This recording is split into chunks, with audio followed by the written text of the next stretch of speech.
Sixers are starting their year positively with a 2-0 record after a win last night against the Charlotte Hornets, 125 to 121. But we definitely want to highlight some points that we saw last night and maybe critique a few things that we also saw. I want to talk about the defense, we want to talk about the offense, and even want to talk about how VJ's second game was. But first, let's talk about the defense. Overall, I would say it was pretty bad. Of course, we got that win, but letting a Charlotte Hornets team get 121 points is not something that should be a thing. Obviously, with the Sixer squad, we'll see what happens with them, and as we continue throughout the season. But usually in a game where we're healthy and we're quick and we're trying to get up and down the floor offensively, we should be able to get back at the same speed for defense as well. But the first quarter was really good because we're just coming out, we're getting up and down the floor, like I said, and then we're getting back and we're getting good stops on defense. Obviously, Joel Embiid down there, we'll talk about him in a second, but was deterring some shots in the beginning. Our help defense looked really good, and that's always something nice to see in the NBA, of course. But once that second quarter hit, we started getting those rotations in. Joel Embiid was out of the lineup for a little bit. That's when, they started to go, not on a run in the second quarter, but they did win that second quarter in points-wise. To me, it just looked like, I don't know what was going on. Everybody was kind of like getting blown by. People weren't picking up well on like the pick and rolls. Like they were just getting killed in the pick and roll last night, if not just getting beat straight off the dribble. But that was second quarter, third quarter, and even like most of the fourth quarter. That's what it looked like as well. Just like randoms, like not randoms, but like most people on that team are just not great enough to be doing what they showed last night. Like Kelly Oubre looked like he couldn't defend anybody, like any guard, anybody that he was on. He was just getting blown by. Maxey was getting blown by. VJ was probably one of the better defenders last night, to be honest. He was in a lot of passing lanes. I think he recorded even 3 steals as well, so definitely one of the better defenders, but we'll talk about him later. But yeah, just overall did not look great. And I even want to make, maybe it's not a hot take point, but Joel Embiid is such a liability on defense right now. It's insane. Joel Embiid wasn't really involved in too much defense that was involved with pick and rolls because he was usually trying to keep the guy out there, and it's no point when we got a guy like Dominic Barlow or Jabari Walker, who got some minutes last night, or even like a Dembona, who also got some minutes last night, to just play that role. You're going to let those younger guys pick up those points. They're going to play the drop coverage. Embiid's really just going to try to be there in the paint, trying to box out, trying to keep the guys out the paint. And if he does get caught in that where somebody is coming down the lane because somebody got beat off the dribble or somebody was just quicker off of a higher pick and roll, Joel Embiid's gonna rotate and he's gonna try to do the best that he can with putting the arm up because he's 7 foot, and yeah, that helps sometimes, but people know that he's coming off injury. People know that he's not gonna jump with you. Like, a lot of baskets last night were just because Joel Embiid was here and they just scooped it around him, or they put it up over him, or they were just getting to the basket before he could even rotate over. So that was, I would say, a liability. There was a lot of points allowed. Not just because of Joel Embiid. Joel Embiid is the help, so I don't want to blame him too much. But as, a 7-foot center, that we need you in that post to create that type of presence to defer people from trying to come down the lane.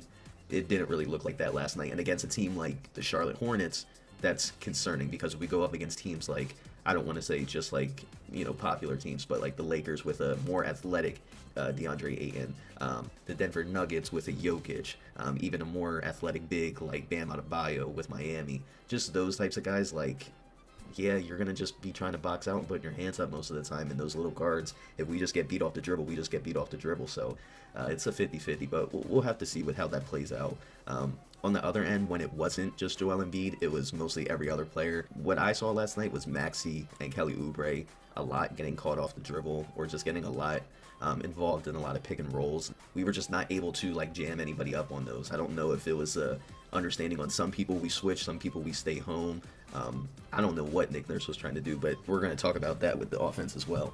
But overall, like that second, third, even beginning of the fourth quarter before we started to make that little comeback was just like god awful. Like, it was terrible. We need to figure out something of like a different type of game plan. Maybe it was Charlotte Hornets based and that's why it looked like that. But I don't know. Even like Brandon Miller was injured in the beginning of the game and got out, and they were still leading for like half of the game, even more than half of the game. So I don't understand how that game turned out the way it did, but we got the win, so I won't complain too much about the defense. But now let's move a little bit into the offense. I was just reading a post last night off of Tankadelphia, who we just had on the channel. I did not realize, or I did, but I didn't realize how big of a problem it was, I guess, on Nick Nurse's end of what we're supposed to be doing with this offense. When Joel Embiid is in there, I said it on the last episode that we just had. Joel Embiid stays in that triangle at the top of the key free throw line. maybe one to like 3 possessions, I think I saw him either rotate to the basket in a fast break, drive to the basket, or he stayed in that short corner area. Other than that, that top of the key is like all him. So when he's in the game offensively, it's Maxi, it's even VJ. Maybe you'll get Kelly Oubre to also come set a pick, but it's just heavy pick, heavy pop, no roll from Joel Embiid, right? Driving down the lane, Maxi has space to drive. We're passing out, we're rotating it back up to Joel Embiid. I feel like that's why he got 20 points. He was just getting a lot of open looks last night because we were rotating the ball, which is good. I'm not saying that's a bad thing. But when Joel Embiid's not in the game, and you don't have a center like that who's going to set pick and rolls, or who's going to set pick and pops like that, it's going to be hard for our offense to like create anything, right? We're depending a lot on Maxi, and I don't want to give him all the blame, but we're depending a lot on him to facilitate the ball well enough to our other guys on the court. And then even depending on them when they do get the ball, if they don't have an open jump shot right there, then they have to figure out a way to get the ball either to the basket quickly because they're still NBA players, or they're just going to try to rotate it back to Maxi and we're just going to try to run something again. But when I say run something, they're not running anything. They're running one pick and roll. If you pop, I'm going to go and I'm going to try to pass it out when I get down there. Outside of that, I could not tell you what the offense is. Maybe I'm not looking at it well enough. Maybe I wasn't super locked into what they were running offensively, but our buckets last night were like 75 transition, another 10%, driving down the basket, passing out for an open jump shot, and then the rest of the percentage was just like lucky baskets that they made driving to the rim. A lot were contested, like a lot from even VJ was a lot, but it's fine. I'm fine with attacking the basket. I'm just saying a lot of those baskets where it was like tough layups was getting to the basket from VJ. Kelly Oubre had a couple tough layups. Maxi had a couple tough layups. Quentin Grimes had a couple tough layups, floaters. But just like we have no type of offense. And correct me if I'm wrong in the comments, but I just don't see what we're supposed to be doing here other than pick and roll at the top of the key and then just making it work.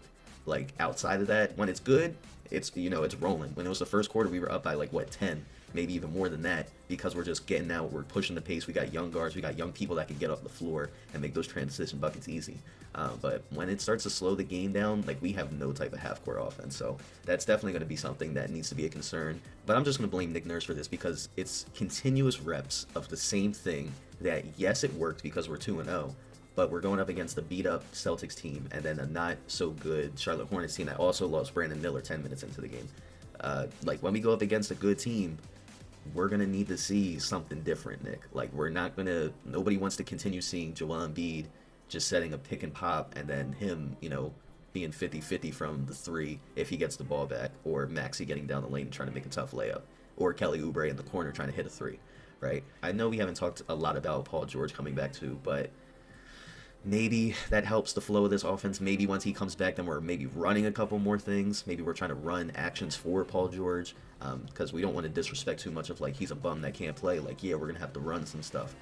But overall, that's the main thing. We got to run some stuff, and we're not running anything right now. So we'll see how that turns out. I mean, we play the Magic next week, and then we have a couple game stretches of bad teams like the Hornets again, the Nets. I think we play the Wizards, the Celtics again. We play a couple bad teams, but when we go up against those better teams like the Cavs that we play in November, that game is going to be a good indicator of, what is this team? Are we actually going to be running something, or are we going to continue doing what we did last year? We're not in last year mode of just go out there and make it work.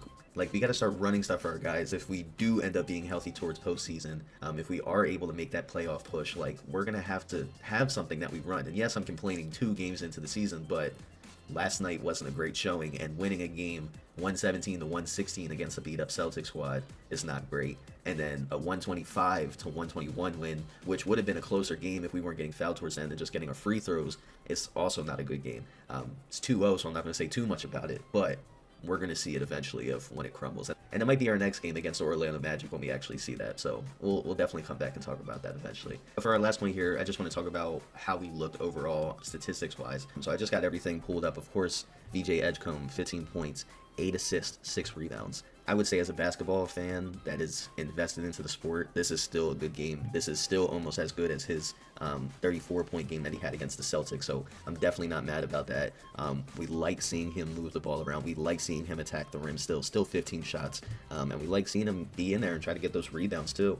So definitely was filling out the stat sheet last night. He also had 3 steals, I believe I said that earlier. But yeah, I really like his game still. I really wanted to look at what our defense looked like last night. When talking about VJ, he was playing well. Like, he had those 3 steals. He was getting in the passing lanes, jumping the passing lanes, was able to get a couple transition buckets out of it. So that's something that I really appreciated. So I definitely don't see anything wrong with him getting 15 or however many points less than what he showed. That's what he should be, I guess, scoring as a starting rookie. But he's filled out the stat sheet with his assist and rebounds as well, so I'm not even mad about it. But, you know, other guys like Kelly Oubre, even Maxey for a little bit, was also getting some steals, getting in the passing lanes, getting out on transition. Like, that first quarter, we were on because we had the energy, we were ready, that's how we come in the game. As the game progresses on for the Sixers, now that we've seen 2 games, you kind of see that they kind of lull back a little bit. They may get you that lead at the end of the first quarter, it may be a tie game or close game. But once that second, third quarter, definitely the third quarter hits, that's where it starts to all fall down. The momentum slows, everything slows. So that's why, you know, going back to the offensive point, that's why we need to figure something out so we can get a couple more good looks when we're coming down and not just empty possessions of Maxey just coming down and pulling up immediately, or just, you know, drive and kick to one person attacks the rim and then misses the basket. But outside of that, I liked what I saw from them. Of course, we also have Maxey, you know, almost a 30-point game, 28 points, 9 assists, and 6 rebounds. And then the second leading scorer, of course, was Joel Embiid. He hit 3 for 6 3-pointers, 4 assists, and 2 rebounds. Overall, I think that's how the game is going to usually go. Great contributions, and I cannot speak enough about Quentin Grimes last night, coming off of the bench after not having an amazing first game, but he did not have a bad first game. Coming back and scoring 24 points off the bench as our 6th man and really needing to step up. Yeah, he's going to get paid. You know, if it's with us, we love that, and we'll see what happens next season, but we're not worried about that right now. We're worried about Quentin Grimes right now, his little gun finger celebration, that got the whole team hype. But yeah, it was good to see that. But yeah, Quentin Grimes, what a big shot last night. Like, that was just like no hesitancy at all. We know we need to get this shot up. I'm confident in getting the shot up. Even towards like the end of the third quarter, I think it was, when it was like a few seconds left on the clock, I think we got the last shot, and Quentin Grimes was the one that brought the ball up the floor, made his move, tried to attack the basket. I think he missed it or he got blocked, but it's like, he has the confidence within himself to, like, I don't need to just give this to Maxey and let him figure out, like, I'm also a ball player that can go get it. Down the line, we'll see if that's going to be a problem. I don't think personally it is, because I think he showed that at the end of last year that he's obviously capable of doing that and was asked to do that by the coaches. So yeah, I don't mind him doing that. But that last shot just showed you, hey, I can do it too. Like, I'm not just some role player. I'm not just some bench player. Like, I'm here. I should be in the starting lineup, but I'm not. But so I'm going to try to make the best of what I can do, and 24 points off the bench definitely shows that. So shout out to Q Grimes. But yeah, that's all I really have for today. Definitely appreciate you guys for watching. If you are new to the channel, we're trying to grow the channel, trying to talk more about Sixers basketball now that the season is here, so definitely subscribe. Follow us on YouTube. I know we got it down here in the bottom, our JK Philly channel, and even our X account as well, JK Philly 4025. So definitely appreciate you guys. We'll talk to you on the next episode. Thank you guys for watching another episode of JK Philly. Make sure you stay tuned by subscribing to the channel.